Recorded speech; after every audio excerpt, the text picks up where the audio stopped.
Fakam Abdullahi la Abdul Ilali.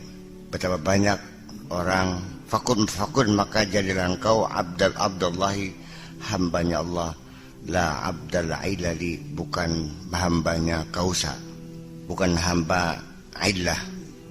Al-illah artinya sebab musabab.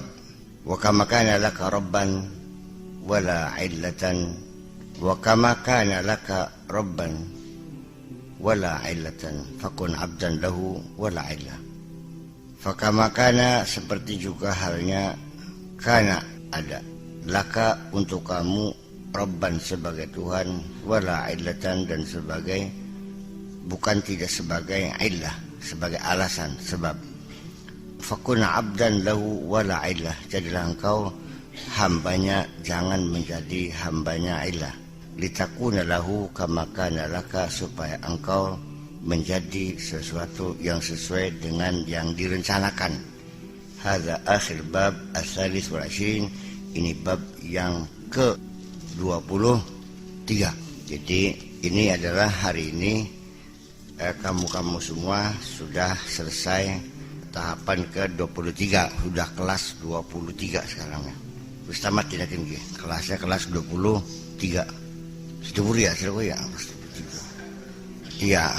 Jadi di sini ada satu kesimpulannya sih, bahwa jadilah engkau hamba Allah, jangan menjadi hamba kausalita. Ini banyak orang mengaku dirinya bertuhan, tetapi ternyata yang menjadi gandulan, menjadi pegangan adalah sebab. Ya bakal pengen sugih, ya kudu wakal. Bakal pengen pintar, ya kudu rajin belajar. Bakal kudu pengen waras, ya kudu berobat. Bakal beli obat, ya beli waras.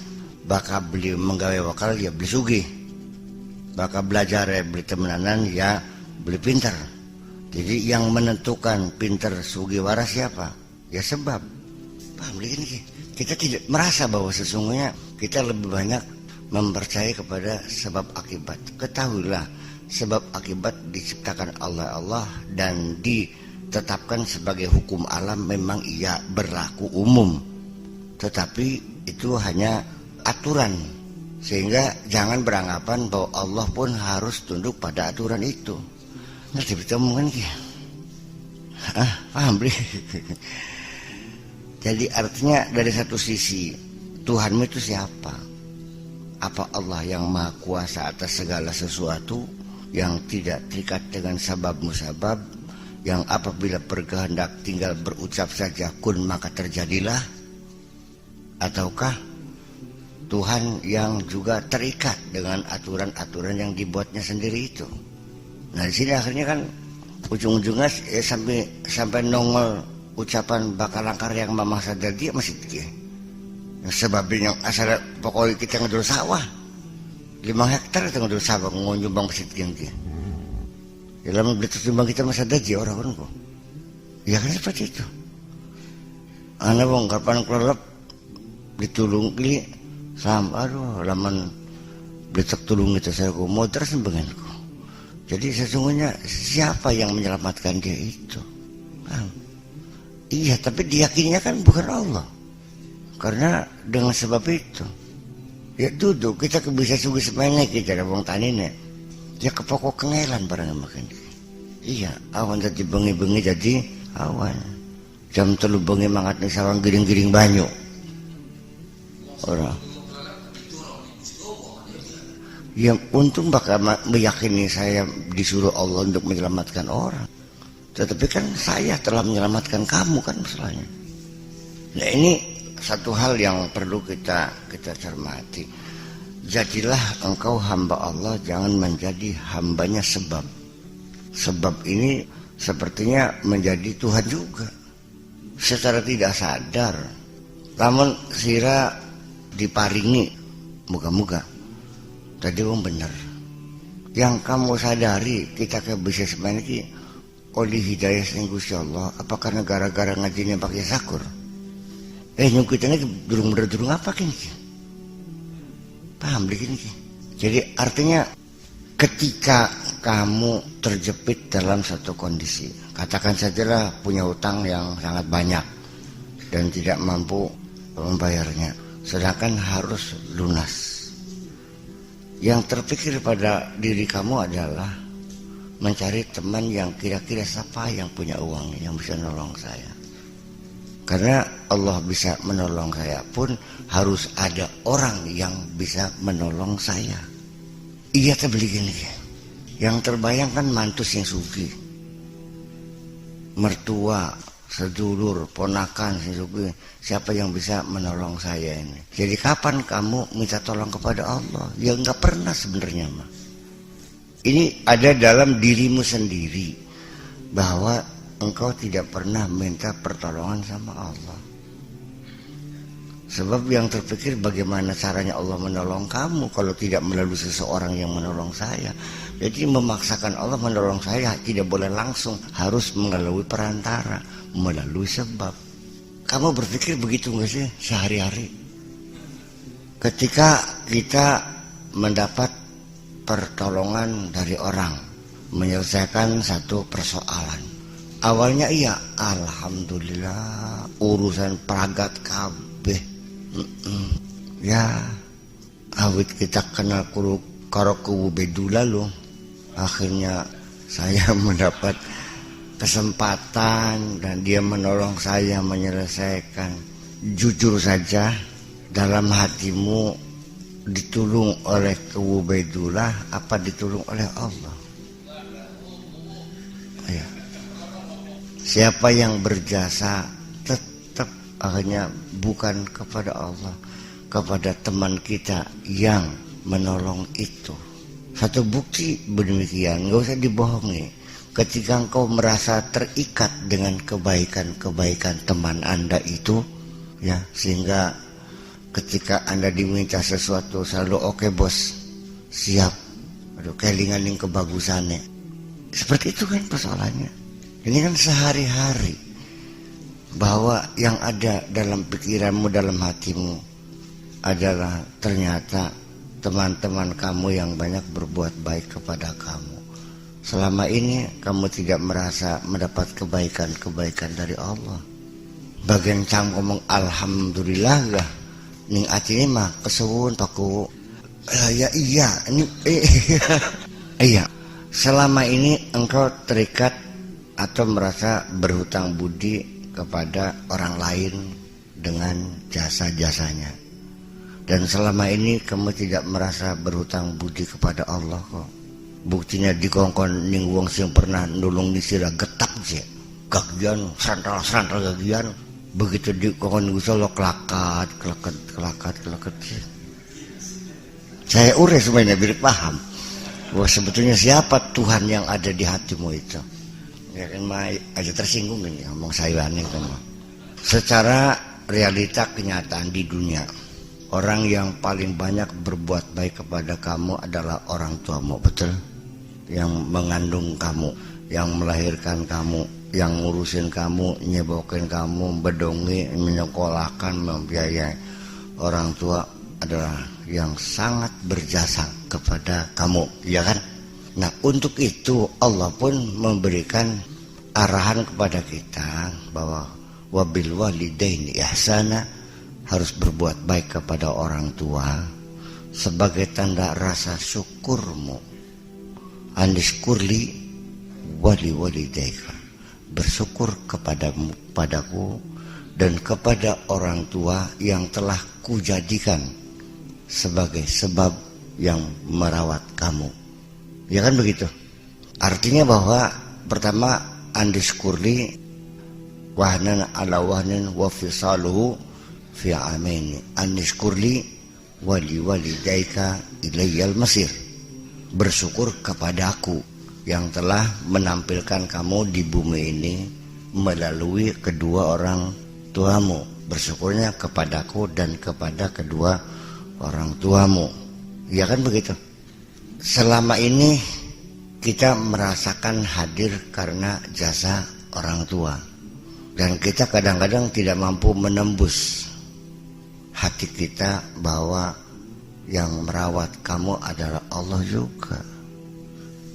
Yang melahirkan, artinya menurunkan kamu ke bumi, Allah juga, hanya prosesnya harus lewat perut ibu kamu. Ya kan begitu? Allah telah membuktikan bahwa aku bisa membuat manusia tanpa keluar dari perut ibu.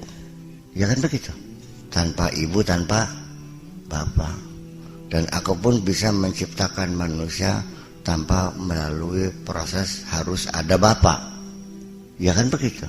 Nah, ini hendaknya keterikatan kita, kesetiaan kita ini tetap pokoknya kepada Allah, bukan kepada orang tua. Orang tua sebatas mengucapkan thanks a lot for your nice. Terima kasih atas segala kebaikanmu saja. Sehingga rasa syukur, rasa patuh dan hormat kepada orang tua sendiri itu pun bukan karena sebab dia itu telah berbuat baik kepadamu, tapi hanya sebagai bukti rasa syukurmu kepada Allah juga. Sehingga kepatuhanmu yang mutlak adalah kepada Allah. Kepatuhan kepada orang tua masih ada rambu-rambu, ada batasan-batasan. Jadinya tidak mutlak harus selalu nurut kepada orang tua. Dibatasi selagi dia tidak melanggar aturan Allah.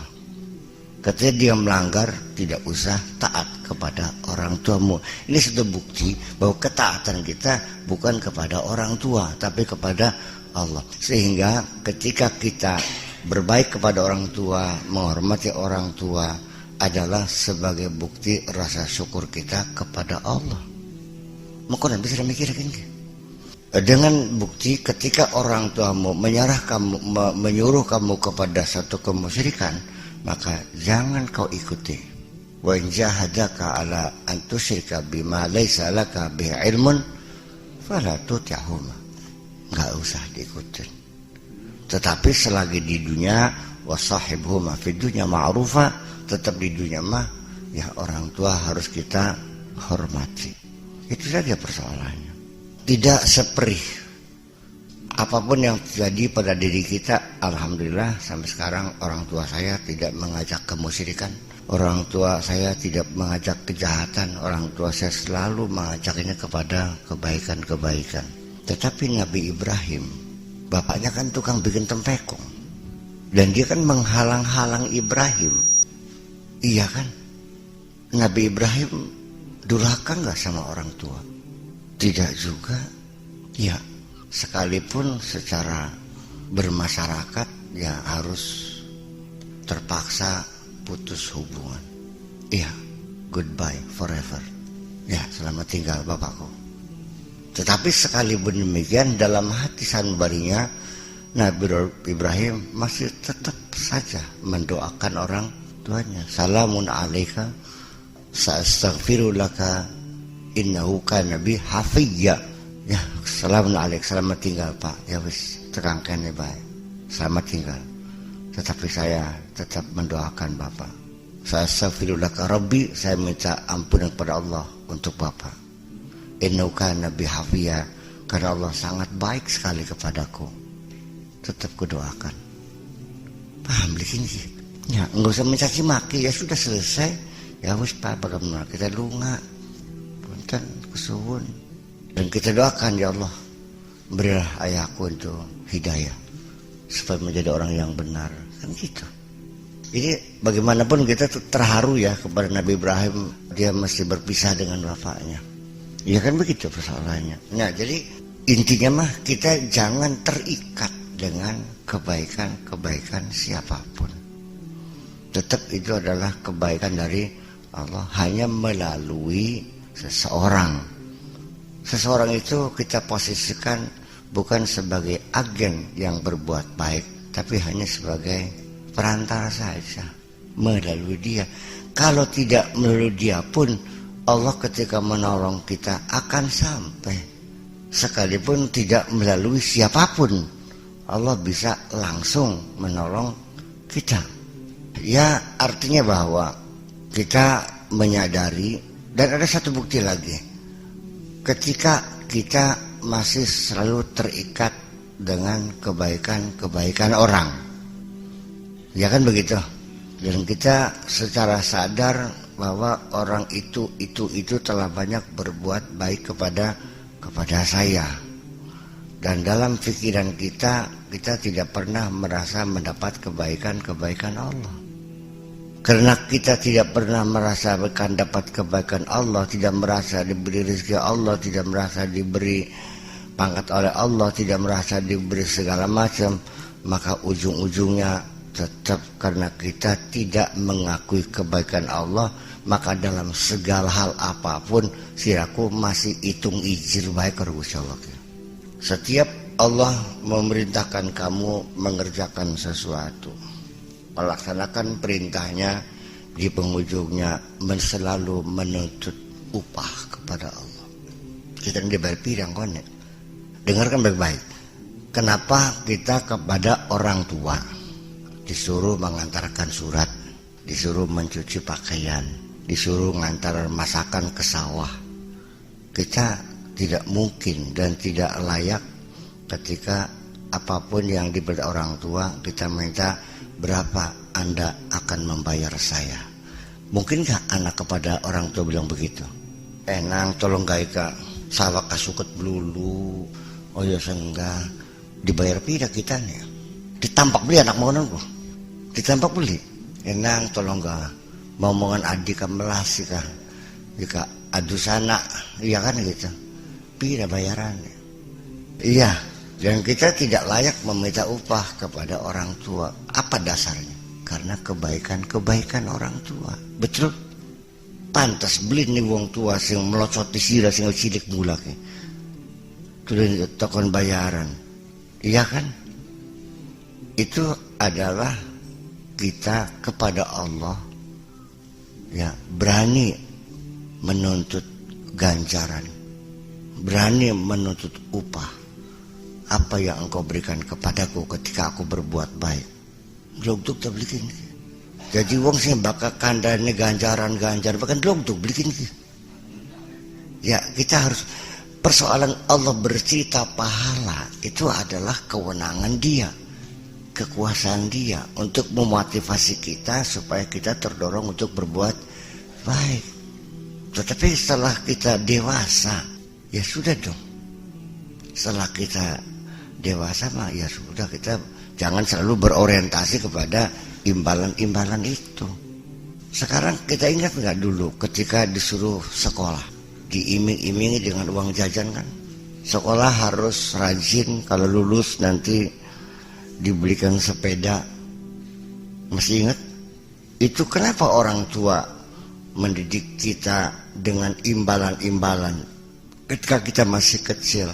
Karena kita terdorong secara materi, karena ada imbalannya, maka sekolah kita rajin. Sampai sholat pun dibayar. Pokoknya sidaki jajannya sedina 5.000 atas perhitungan subuh 1.000, duhur 1.000, asar 1.000, maghrib 1.000, isya 1.000. Begitu kamu maghrib tidur, isanya nggak sholat, tak potong 4.000 detiknya. Itu kan sah-sah saja orang tua mendidik anak untuk berbuat baik, untuk taat dengan iming-iming imbalan. Jadi artinya Allah pun untuk manusia yang imannya masih lemah, itu masih wajar diiming-imingi imbalan. Ketika kamu selalu mengharapkan pahala, berarti imanmu masih lemah juga kalau begitu.